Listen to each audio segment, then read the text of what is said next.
Como ya vimos en el vídeo 4.3, existe una metodología sistemática de encontrar el modelo cinemático directo de un robot mediante cambios de base. Se trataba de asociar sistemas de coordenadas en las barras de nuestro robot y hacer pequeños cambios de base de uno a otro que eran, digamos, fácil de encontrar. Finalmente, la concatenación, la multiplicación de esos cambios de base, de esas matrices que me definían esos cambios de base, me daban lugar al modelo cinemático del robot.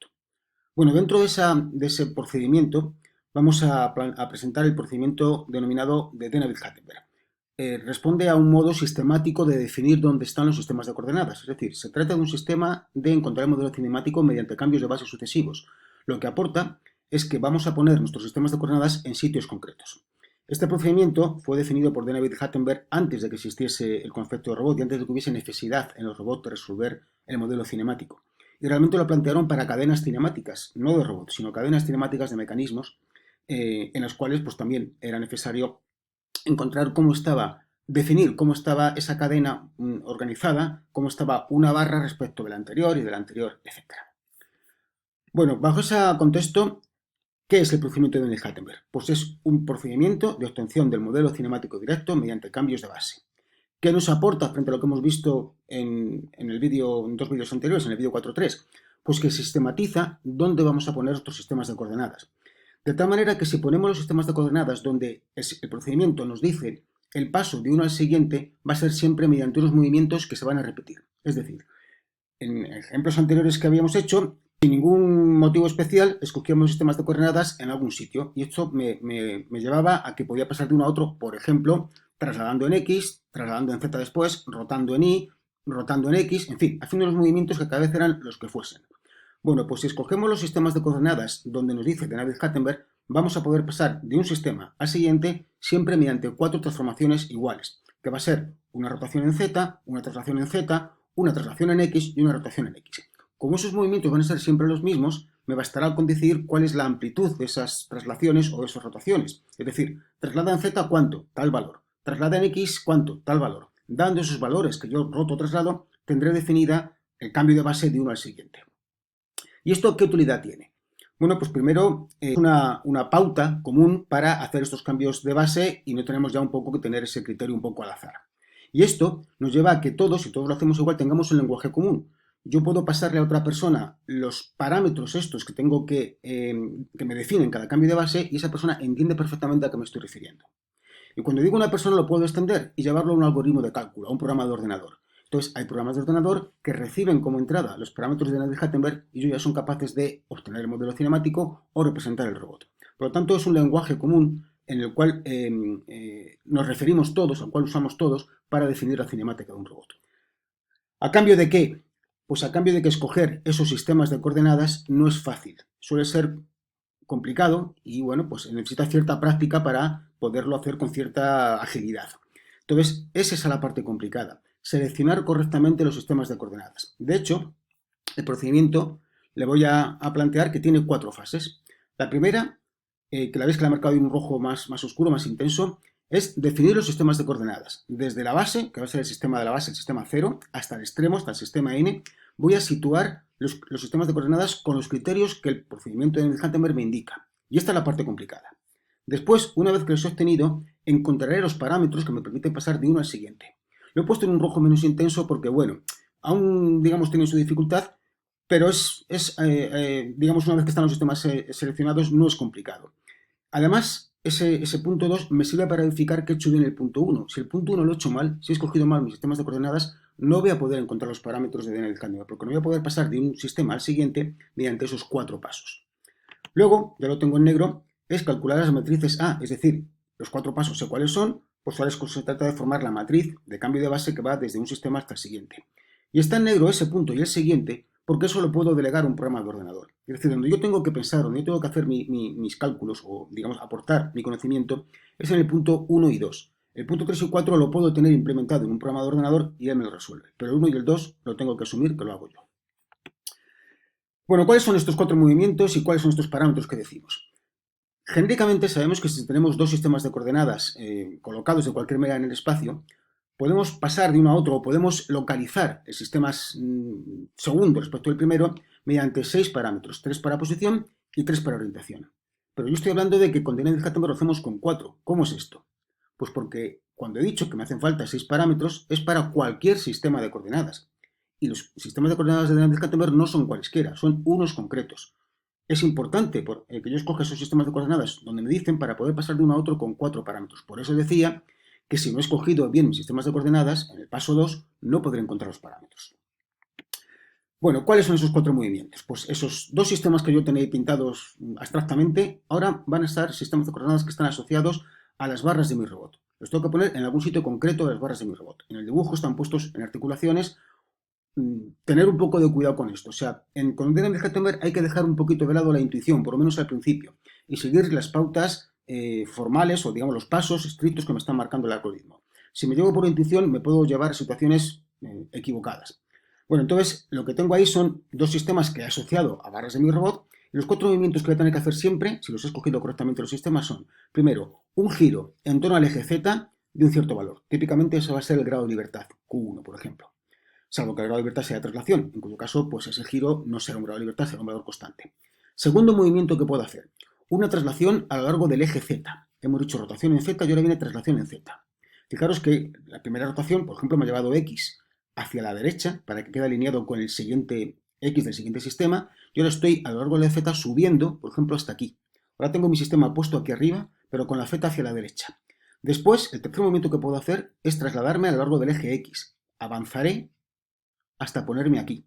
Y ya está casi. ¿Pero qué me queda? Pues que mi Z la tengo hacia arriba y la tengo que poner hacia adelante. Entonces, el último movimiento que puedo hacer es una rotación en X para tumbar, en este caso, la Z de arriba hacia adelante. Eso es un caso particular. En otro caso de sistemas, esos movimientos serán siempre Z, Z, X, X, rotación, traslación, traslación, rotación, de otros valores, igual pues no son pi medios, igual son otros grados, pero siempre esos 4 pasos. Y como son siempre esos 4 pasos, la matriz que cambia de aquí a aquí la puedo obtener de manera fija, dependiendo o función de los parámetros. Es decir, mi matriz se compondrá de una rotación en Z de un ángulo θ1, una traslación en Z de distancia de 1, una traslación en X de longitud A1 y una rotación en X de valor alfa 1. Estas 4 matrices sé qué expresión tienen. De hecho, son estas expresiones de aquí. Las conozco, son matrices de transformación homogénea de rotaciones puras o traslaciones puras. Multiplicando las 4, tengo esta matriz, que es la matriz que me da el cambio de base de un sistema al siguiente y que depende de 4 parámetros, θ, d, a y alfa. Si a mí me dan los 4 parámetros para este cambio de base, para el siguiente cambio de base, para el siguiente cambio de base, tendré mis matrices parciales de cambios de base y multiplicando todas, tendré mi cambio de base global y mi modelo cinemático directo. Bueno, esto no queda otro remedio que ponerlo en práctica para poderlo hacer. Entonces voy a hacer un primer ejemplo, vamos a decir paso a paso, y después vais a tener varios vídeos con ejemplos, digamos, con dificultad creciente. Bueno, pues vamos a seguir los pasos del algoritmo de Dynamic-Hackenberg. Recordar que habíamos dicho que había como 4 fases, ¿no? En la primera de ellas, que era la que más trabajo nos iba a dar, era la que situaba los sistemas de coordenadas de mis sistemas según unos criterios que eran los que me permitirían después, en la fase 2, encontrar los parámetros de Dynamic-Hackenberg. La fase 3 y la fase 4 era encontrar las matrices y multiplicarlas, y eso lo íbamos a delegar al ordenador. Entonces vamos a cubrir la fase 1 y 2, que son las fases en las cuales, como decimos, tengo yo que aportar mi esfuerzo intelectual y no delegarlo al ordenador. De ellas, la primera fase es la que tenemos en este momento en imagen y tiene esos 9 pasos. Cuando empezamos a hacer Dynamic-Hackenberg conviene que sigamos los pasos poco a poco. Después, cuando tengamos un poco de soltura, pues puede que algunos pasos los juntemos o los saltemos o los demos ya por conocidos y no tengamos que pararnos en ellos, pero las primeras veces hay que ir paso a paso y es muy aconsejable tener en cuenta la recomendación de no dejarse llevar por la intuición. No poner el sistema de coordenadas donde, digamos, nos parezca razonable que tenga que estar, porque igual acertamos, pero igual no y ya no nos funcionará nada. Entonces tenemos que seguir los pasos con rigor, no dejándonos llevar por esa intuición, sobre todo cuando al principio no hay aún práctica. Cuando hay un poco de práctica, pues igual la intuición ya está entrenada y vamos a donde hay que ponerlo correctamente. Bueno, pues empezamos con estos pasos, ¿vale? Primer paso, nos dice que identifiquemos y numeremos los eslabones. Recordemos que los eslabones eran las barras, los elementos rígidos del robot que estaban unidos mediante articulaciones. Estamos hablando de un robot manipulador serie con articulaciones de un grado de libertad, luego serán de traslación o de rotación, y entonces tendremos entre cada 2 barras una rotación o una traslación. Lo que nos dice el punto 1 es que numeremos la primera barra móvil, el primer elemento que se puede mover como barra 1, y así sucesivamente hasta la última, y que la que está anclada al suelo, la que no se mueve, la que es la base del robot, la que no tiene movimiento, va a ser la barra 0. En nuestro caso tendríamos aquí la barra 0, que es la que está anclada al suelo, aquí la 1, aquí la 2 y aquí la 3. Fijaros que la barra 3 tiene un movimiento de rotación de este estilo respecto a la barra 2 y así todas, ¿no? Ese es el primer punto. El punto 2 y el punto 3 hacen referencia a las articulaciones. Los voy a juntar, los voy a hacer juntos porque en el fondo estamos identificando y numerando las articulaciones. Tener muy en cuenta que una articulación no es un punto. Cuando tenemos una rotación, no estamos, en estos casos que son de un grado de libertad, no estamos rotando en torno a un punto, estamos rotando en torno a un eje. Cuando tenemos una traslación, evidentemente trasladamos a lo largo de un eje. Lo que nos dice el punto 2 y el punto 3 de Daniel-Hattenberg es que localicemos dónde están esos ejes del movimiento y los numeremos. Comenzando la numeración del primer grado de libertad, del primer movimiento como 1 y acabando, en este caso, con n, con 3. Voy a poner aquí que n es 3, por cierto, para que lo tengamos siempre en mente.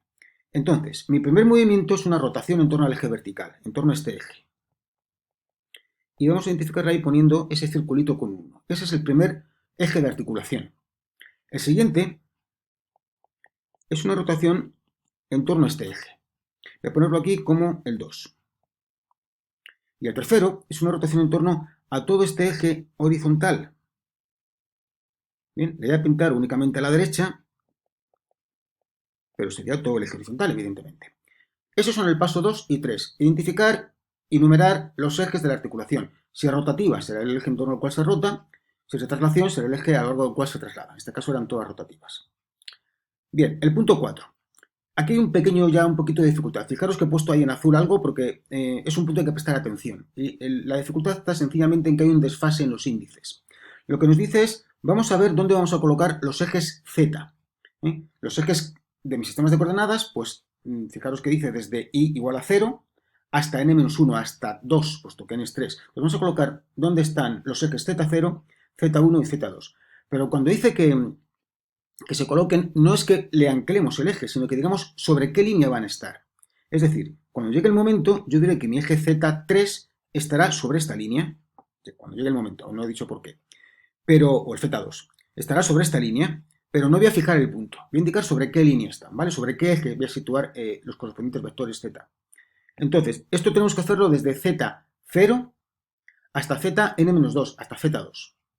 Entonces, dice que situemos el eje ZI sobre la articulación I más 1. Ahí está el desfase. El eje Z0 sobre la articulación 1. El eje Z0 va a estar aquí, sobre la articulación 1.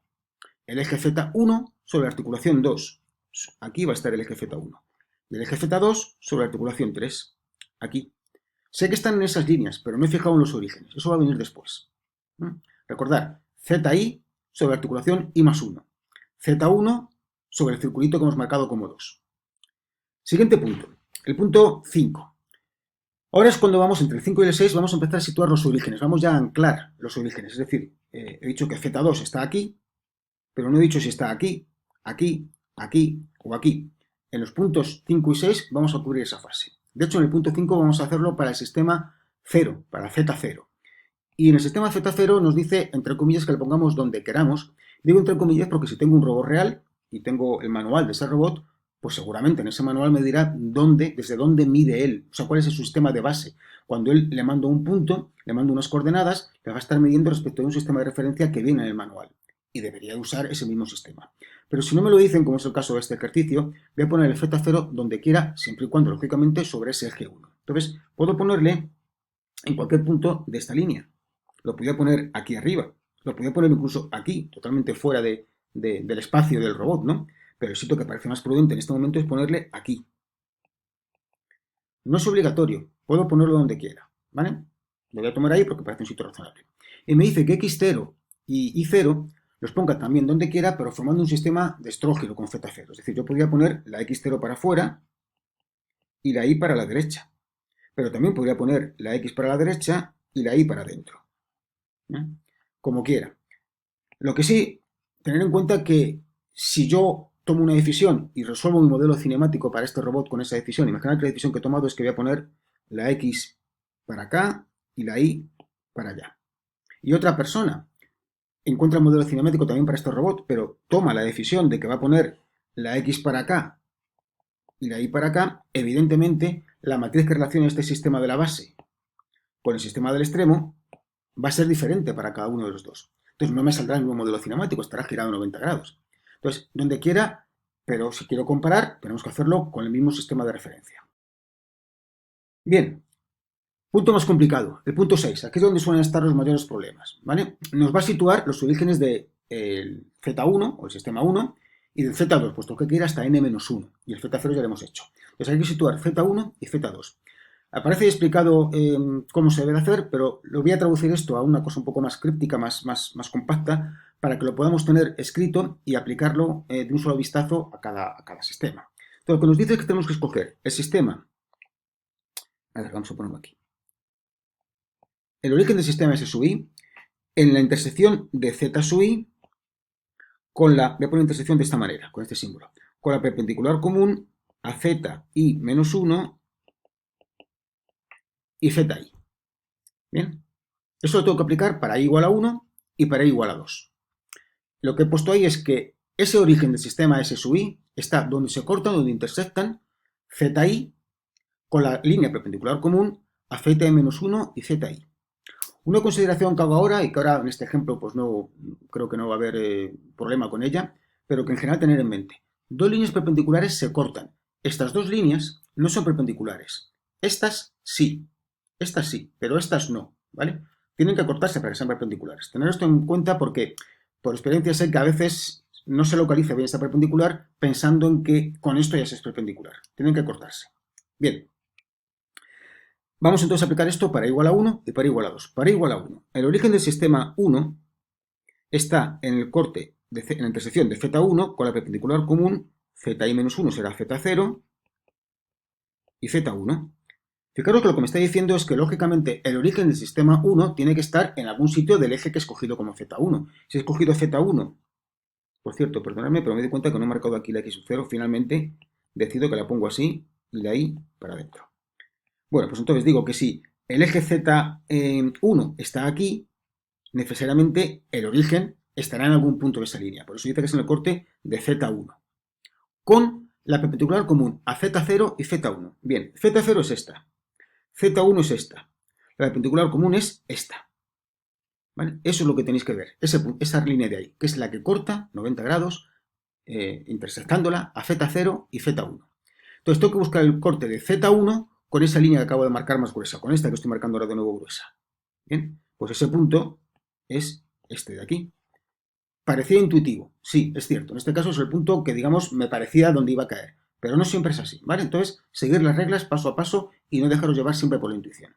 Entonces, si Z1 está sobre esta línea y es este origen, pues ya tengo claramente identificado dónde tengo que poner Z1. Ahí, ese es Z1. Vamos ahora con Z2. A ver, voy a borrar los índices que tenía aquí y lo que tengo que hacer es correr los índices una unidad, es decir, poner aquí que el origen del sistema 2 está en el corte de Z2 con Z1 y Z2. Bien, pues Z2 es esta horizontal, esta que cruza toda la parte de arriba del robot. La perpendicular común a Z1 y Z2 es esta vertical. El corte de esta con esta es este punto de aquí también. Fijaros que igual la intuición me hubiese llevado a decir que Z2 estaba aquí, o no sé, o aquí. ¿Vale? No. Tenemos que ponerle aquí. Si no lo ponemos aquí, no me va a salir después el resto de los pasos que tengo que dar en el Hackenberg. Entonces tengo que poner Z2 ahí y en esta dirección. Vale, lo que voy a hacer es, para no pintarlo encima y que me quede complicado, lo voy a pintar aquí desplazado, pero indicando con esta línea de puntos que ese origen es este de aquí. Ya tenemos Z2. Y hasta ahí, porque fijaros que ese paso 6 va desde i igual a 1 hasta n-1 hasta 2. Luego ya hemos cubierto el paso 5 y 6. El paso 7 es situar los ejes X. Es relativamente sencillo, aunque bueno, hay que prestar un poquito de atención. Nos dices que el eje X sub i, lógicamente, tiene que ser perpendicular a Z sub i, porque forma un sistema de estrógiro con él, ¿no? Esto es normal. Entonces tiene que ser perpendicular a Z sub i. Pero además, al z anterior. Es decir, el x1 tiene que ser perpendicular a z1, pero también a z0. El x2 tiene que ser perpendicular a z2, pero también a z1. Entonces, comenzamos con el x1. El x1, sabemos que el origen ya está aquí. He pintado otro color para que me quede. ¿Vale? El origen está aquí. Tiene que ser perpendicular a z1, que es este, pero también a z0. Esa perpendicular común a z1 y z0 ya la hemos identificado antes, era esta. Entonces, x1 va a estar ahí, perpendicular a z0, pero también, perdón, a z1, pero también a z0. La x2, perpendicular a z2 y a z1. Eso es esto de aquí, perpendicular a z2 y a z1. Y hasta ahí cubrimos el paso 7 porque vamos desde 1 hasta n-1, hasta 2. El paso 8 me dice que sitúe los ejes Y. No lo voy a pintar porque es inmediato, es perpendicular de estrógiro a la x de la z, y si me hace falta en algún momento determinado lo añado, pero por ahora no lo voy a pintar para que el dibujo no me quede, digamos, con más líneas, ¿no? Bien, y el paso 9, fijaros que hemos situado los sistemas 0, 1 y 2, pero me hace falta el 3, el del extremo, en donde acaba el robot. Mi modelo cinemático me va a relacionar el sistema de la base con un sistema que tiene que estar en el extremo, y el del extremo no lo he puesto. Pues vamos a poner en este paso 9. Me dice que el sistema del extremo lo tengo que colocar con el eje Z, primero, en un punto donde esté el extremo. De nuevo iría a mi catálogo del robot, y el catálogo me dirá dónde está el extremo. Cuando yo al robot le diga, vete a tales coordenadas, ¿qué punto de su geometría pondrá en esas coordenadas? Pues pondrá un punto del robot que será el TCP, el punto center de la herramienta, el tool center point, y tendré que ver en mi manual dónde está. Aquí en el dibujo voy a suponer que ese punto es este de aquí, donde digamos la pinza agarra. Me dice que el eje Z3, el ZN, el Z final, tiene que estar en la misma dirección que el Z anterior, que el Z2. Voy a poner por lo tanto Z3 como el Z2. Voy a poner aquí. Y ahora el eje X3 tiene que ser perpendicular al Z3, por supuesto, y también perpendicular, como siempre, perpendicular al anterior, al Z2. Ese eje que tiene que ser perpendicular a Z3 y Z2, puesto que Z3 y Z2 en este caso son colineales, están en la misma línea, pues me vale cualquier eje que esté en este plano. Puede ser este, puede ser este, puede ser este, cualquiera de estos. Voy a coger el que quiera. De nuevo, como os he hecho la reflexión al principio, tengo que coger el mismo que el que coja otra persona para que nuestros modelos salgan igual. Pero en principio, yo en este momento voy a decidir que lo voy a coger, pues así, para arriba. Si fuese hacia adelante, me saldría otra matriz de cambio de base desde la base hasta el extremo. Tendría otro modelo cinemático porque estoy relacionando dos sistemas que están girados respecto de otra solución. Pero el procedimiento sería válido. Bueno, pues si he hecho todos los pasos bien, he cubierto la fase primera de situar los sistemas de coordenadas según el criterio de Daniel-Kattenberg. Para ver si lo he hecho bien o no, lo voy a tener claro cuando haga la siguiente fase. La siguiente fase es encontrar los parámetros de Daniel-Kattenberg que pasan de uno a otro. Y vamos a hacerlo a continuación. Lo que voy a hacer es hacerme un poco de sitio aquí. Voy a borrar. Esto no me hace falta ya. Los sistemas sí que me hacen falta, por supuesto. Y también voy a quitar esto porque voy a pintar ahí los parámetros y estas reglas ya están cubiertas. Voy a hacer una tabla que va a tener 4 columnas, puesto que tengo 4 movimientos, que son rotación en Z, traslación en Z, traslación en X y rotación en X, y los nombres que están a los parámetros son teta, D, A y alfa. Y voy a encontrar estos parámetros para cuando paso del sistema 0 al sistema 1, del sistema 1 al 2 y del sistema 2 al 3. Bueno, como digo, si lo hemos hecho bien, si mis sistemas de coordenadas están bien elegidos, podremos pasar de uno al otro. Si no puedo pasar, es que he escogido mal algún sistema de coordenadas. Bien, algo que también tenéis que tener muy en cuenta, que también suele costar un poquito, es que yo he pintado ahí al robot en la posición 0, en la posición de home, en la posición en la cual todos sus grados de libertad, Q1, Q2 y Q3 en este caso, valen 0. Cuando Q2 valga 45 grados, mi robot, en lugar de estar como está aquí pintado, estará así para arriba. Estará ahí, inclinado para arriba. Lo mismo con el 1 y el 2. Y el 3. Entonces, pinto el robot con los grados de libertad en el valor 0. Pero yo tengo que encontrar el modelo cinemático para cuando Q1, Q2 y Q3 no valen 0, sino que valen cualquier otra cosa. Entonces, cuando hago ahora estos cambios, estos pasos de un sistema a sistema al siguiente, tengo que imaginar que el grado de libertad se ha movido y no está en 0, sino en otro valor. Una pequeña advertencia, que ahora en este caso no aplica, pero la quiero dejar ya ahí puesta. Digo que pinto mi robot con los grados de libertad en 0 cuando son grados de libertad de rotación. Cuando son de traslación voy a hacer alguna salvedad, porque si pinto los sistemas de los grados de libertad de traslación cuando las Qs valen 0, me queda el dibujo posiblemente, digamos, apelotonado. Imaginad un robot cartesiano, XY, que se mueve así y luego aquí puede subir y bajar, ¿vale? Y aquí tiene la pinza. Puede moverse así y así.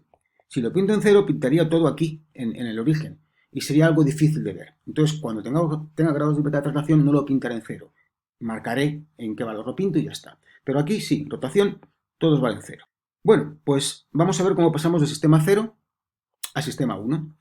Pensar que Q1 no está en 0, sino que lo hemos girado. Mi robot estaba inicialmente así estirado, le hemos girado sobre el eje vertical y ahora tengo un valor que es diferente de 0.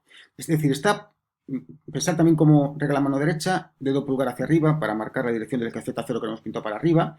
Giro positivo es hacia adentro. Mi robot estaría metido dentro del dibujo, ¿vale? Pensar que está ahí. Tengo que llevar a mi sistema 0 a mi sistema 1 con esos 4 movimientos consecutivos. Primero, ¿qué voy a hacer?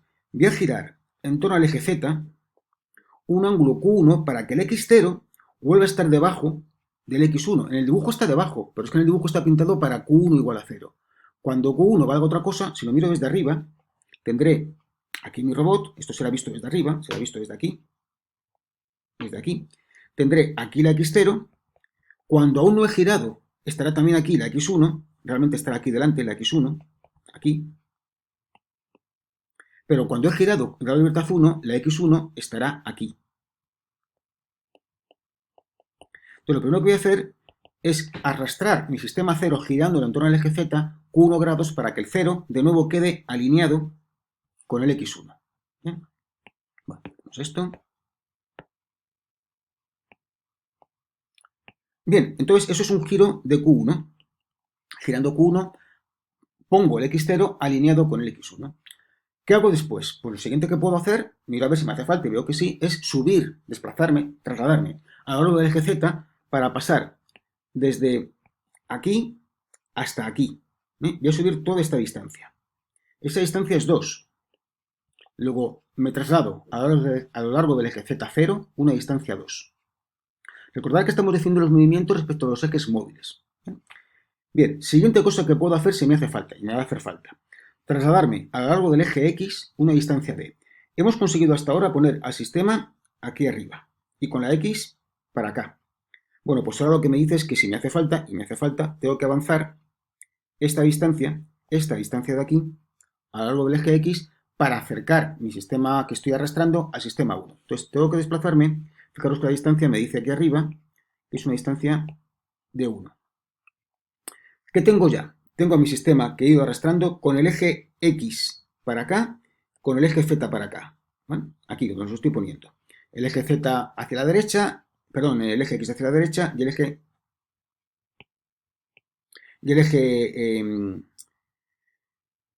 Z hacia arriba. Pero a mí me hace falta que el eje Z quede tumbado. El eje Z me hace falta tumbarle hacia afuera del dibujo.